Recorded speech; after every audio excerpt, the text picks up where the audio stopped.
Hi. Oh my God. Good morning. Okay, that's better. Forgive me, I'm going to be reading from my notes a lot, and you will understand when you see my slides why this is going to happen a lot. Thank you to Creative Mornings and to Stuart for asking me out here, even though he did not give me a bag of coffee or a donut today. Stuart. Okay, will you take me out later? So my name is Rena, and I run Makeshift Society, and I have perpetual trouble filling in this particular blank, and I don't know if anybody else does, but I suspect so. Who here considers themselves a designer? Raise your hand. Oh God, that's what I expected. Okay. What about, like, are you a developer? Couple? Are you an artist? I am an artist. Oh, good. All of the above. Two. None of the above. 4. Okay. Who doesn't know how to describe themselves properly? Yeah, most of the rest of you. Okay. I am not at all sure why this causes such angst within me all the time, but it really does. And I talk to a lot of people, and the same thing happens to them. We talk about, like, I love to do lots and lots of different things, and I don't know how to present it on my website or my resume or my Twitter profile or whatever. You end up stringing together lots of words, basically. And I think labels are a very limiting kind of thing, even if you happen to choose those labels yourself, right? And I think the problem is that labels represent a bunch of nouns, and work feels very much like a verb activity, right? So currently, as Stuart said, I run a co-working space and a community called Makeshift Society. We're in Hayes Valley. We're in Williamsburg on the East Coast, and we do classes and lectures and events and all kinds of different stuff. I also do a little bit of consulting in the retail space, and I help out with a quarterly magazine called Anthology. So I have many things after my name as well. During my workday, what I do a lot is talk to people who are searching for something. And what it seems to boil down to lately is everybody wants, they want to be somebody else, or they want to have what somebody else has. Everyone's sort of modeling their own behaviors on someone else. And I don't know, I think what this comes down to is, are you trying to define yourself or let others do it for you, okay? Are you carving out your own path, as we all like to talk about and come to these talks for, or are you following someone else's path? And for me, this points to a couple of notions. It's like the dilemma of free will versus destiny. And I am an English major, and I was going to bring up some Moby Dick references and some East of Eden references, but I won't. But I want you both to go read those books, because that's all they talk about. I just gave you the summary. The idea of chance, I feel, falls somewhere right between free will and destiny, if you think about it. So today I will be talking about the notion of chance and how influential it has been in my life, but maybe not in the way that you would think. So a lot of times we'll hear people say, someone gave me a chance and I took it. And that was like a big moment for them. And that's happened to me too, but again, being given a chance is different than taking that chance for yourself, right? So my ability to actively go out and take a chance rather than let them happen to me has really led me to crazy places far from what I knew how to do, far from my origins and training, and then right back again. And so, you know, that looks like a wheel for most people, but this is where my favorite round-shaped object comes in.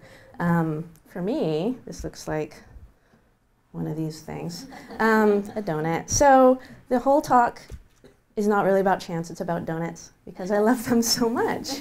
I fooled you all. You're going to hear me talk about donuts for 20 minutes. Here we go. Chance. So I love donuts, and everyone knows this, and everyone knows this because I talk about them incessantly everywhere I go. When Stuart asked me to speak, I made some crazy remark on Twitter that I had to make a talk without any donut references because it has a different theme. The theme is on donuts this month. And then I thought, well, what if my talk was only about donuts? And so this is what's going to happen today. I asked the internet for donut graphics, and the internet gave them to me. And I've collected a whole bunch, so all my slides are donuts. This is great for a couple of reasons.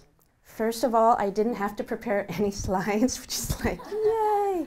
And a second thing is that this is a really good example of what I end up doing for a living. I ask people for what I want. It's pretty simple. Let me see here. And if I didn't, there would be no donuts in front of you today. If I didn't, all of the wonderful people who donated art wouldn't have had a chance to participate in this little experiment, to be in a Creative Mornings video that's going to get seen by everybody online, to sit down and take a break from their day and make some art. And a lot of people made paintings and graphics for me. It was fun. All that good stuff. One of my Makeshift members in Brooklyn, her name's Carrie G., said that the RFD that I sent out to our mailing list, or the request for donuts, was the best email she got that day. And that's pretty sweet. I made somebody's day by asking them for help. And you know, for me, that's a wonderful thing, and that's what I'm kind of encouraging everybody to do here. So every great thing that I have been involved with, if I sit down and think about it, started because I had to say something out loud. I had to declare what I wanted, and that can be very, very scary. I don't get everything I want, of course, but I've found that people really are listening. They want to hear what you want to know. To happen, and you have to trust that they will hear you, and you also have to listen to them and reciprocate. And this is how things happen. So sometimes you'll make a direct action, like give me a donut, okay, you know, and sometimes it's very indirect and slower than that, but it does work as a pattern. So I have been on the internet a very long time because I am old. And my favorite old website is called Half Bakery. And has anyone heard of Half Bakery? You're all too young. Okay, one person who's also old. And that's why. Yeah! I think my account, I actually had to remember my login. I started that account in maybe like '99, and I remembered my password, and I can still get into it. So that says something. That is an old website.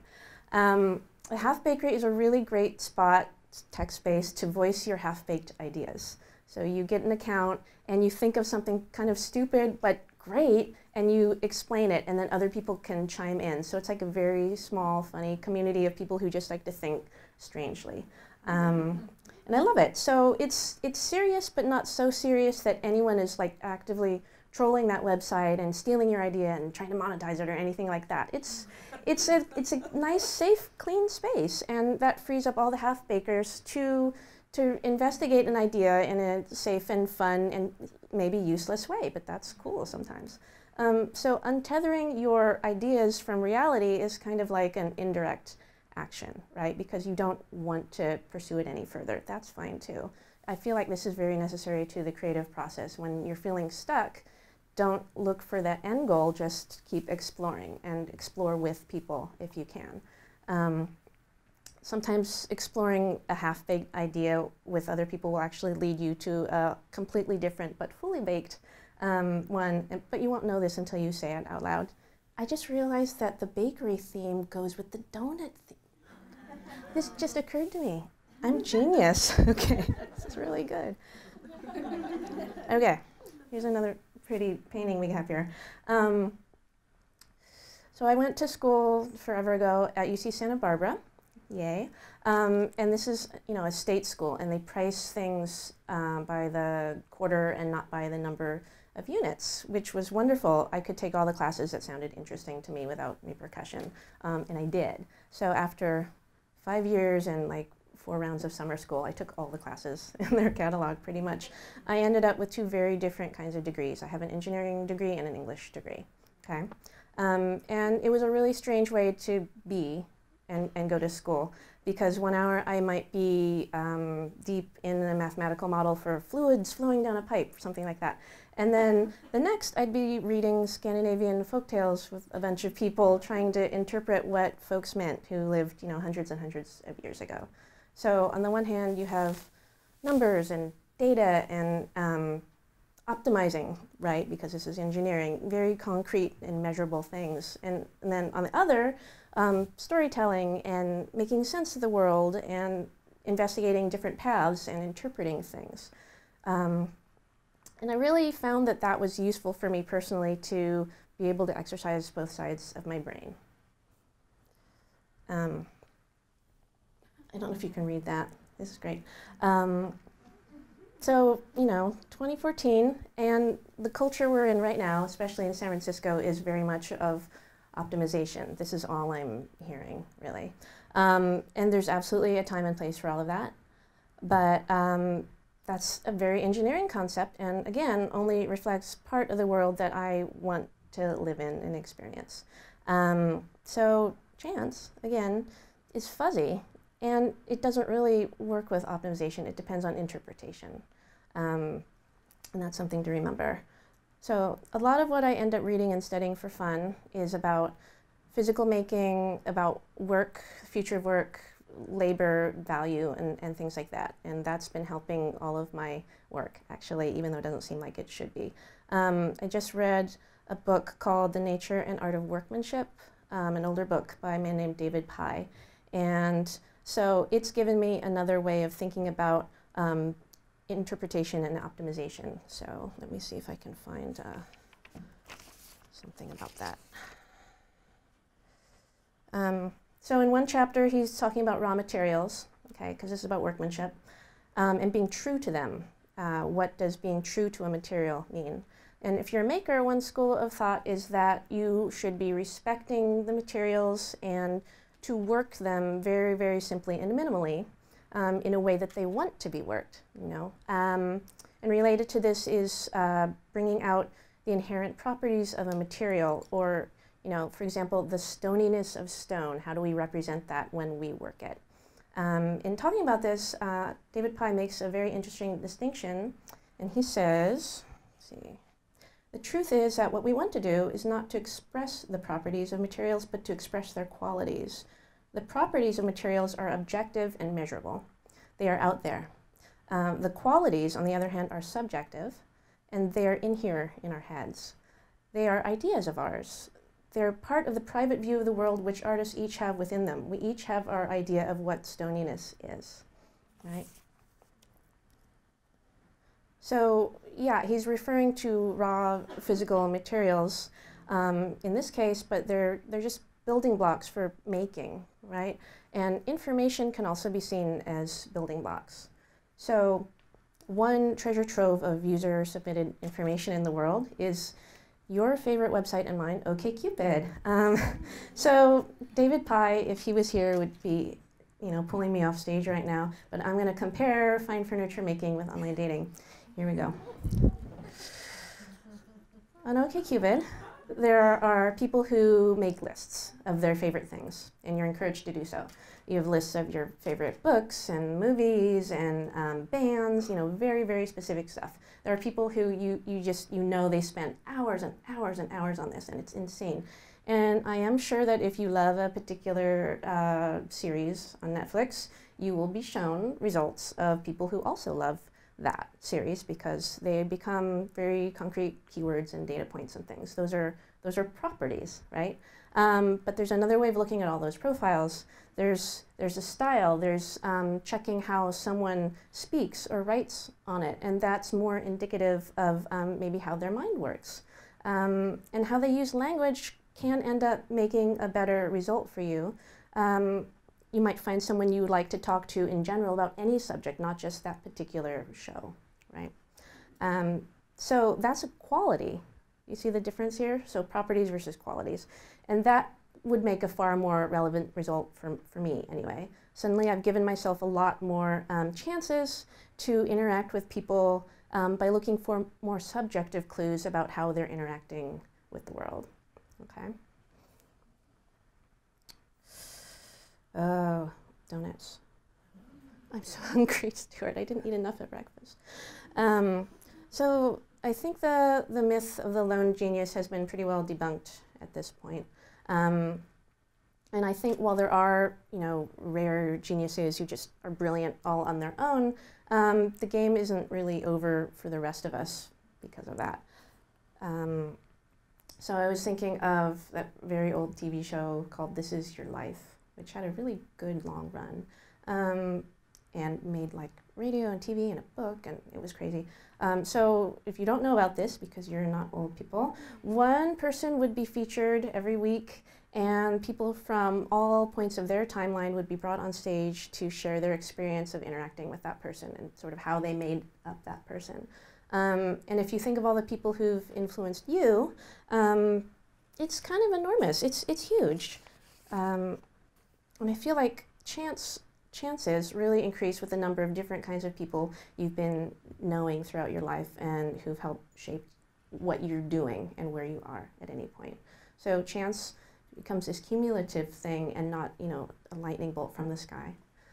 It also means stepping out of whatever monoculture, tribe, or comfort zone that you particularly live in and inviting other people in to help and interact, okay? So Makeshift. With Makeshift, we're trying to shape that environment for people.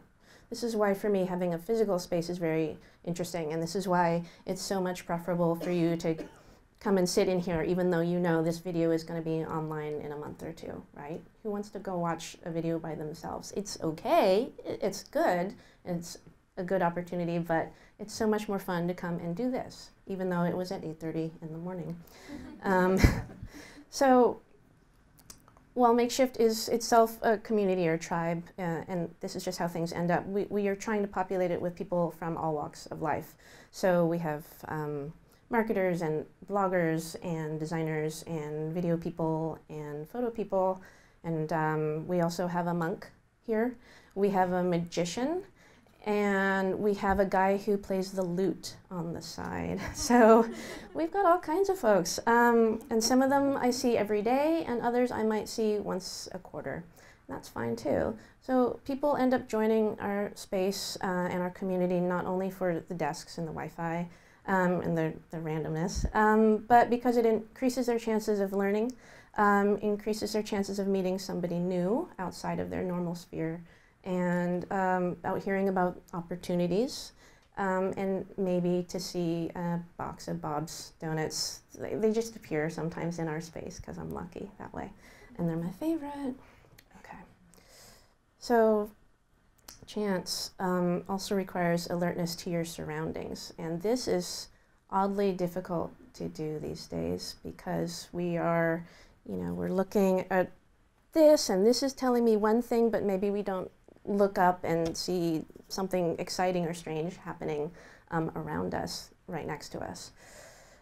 So another weird thing we do at Makeshift is we like to make things a little bit awkward or uncomfortable for you. And maybe that's not the normal thing. It is our strategy, believe it or not. This, I think, keeps the mind open to things, open to possibilities in a way that a perfectly comfortable environment, a perfectly optimized environment cannot foster. So think about it. If you're like working and everything is around you and it's perfect and you're in the zone or the flow or whatever, you are able to do one kind of work really well, and that's focused work. Great. It doesn't allow any space for chance to creep in, and in fact, you don't want it to at that point.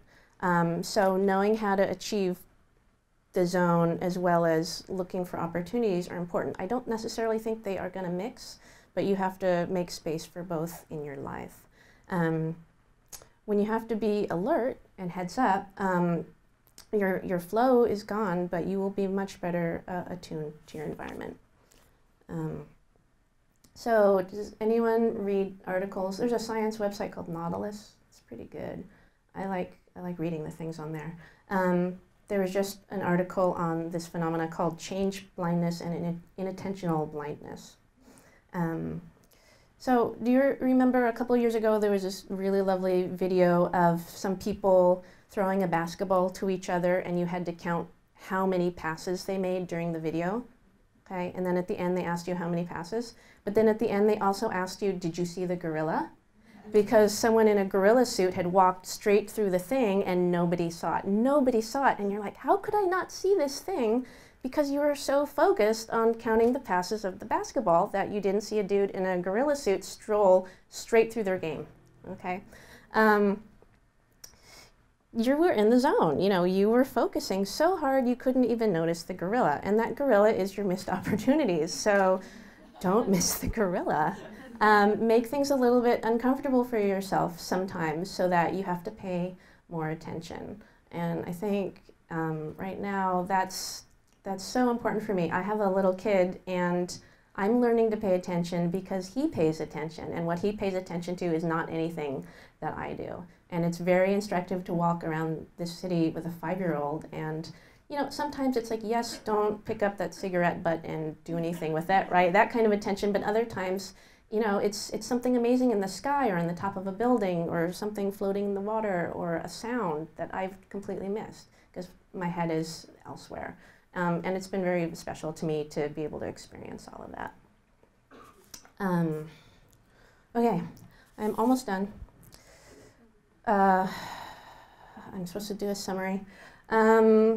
So secretly, in a strange way, I feel like free will and destiny and chance, you know, we might think of them as this continuum, but actually they're all sort of one and the same if you think about it, because you have an opportunity to influence your own destiny, and free will is absolutely shaped by everything you do and have seen and all the people you've interacted with. It's not just you making a decision, it's you taking all of the knowledge in your head, and that's going to influence your decision anyway.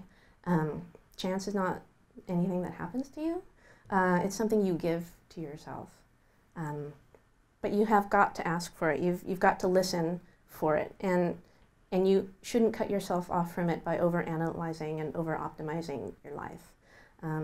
So my word to you today is to be awkward and be uncomfortable and ask people for what you want. So today I happened to ask for donuts and I got them. And that's a very small and silly example, but you have to start somewhere. So thank you.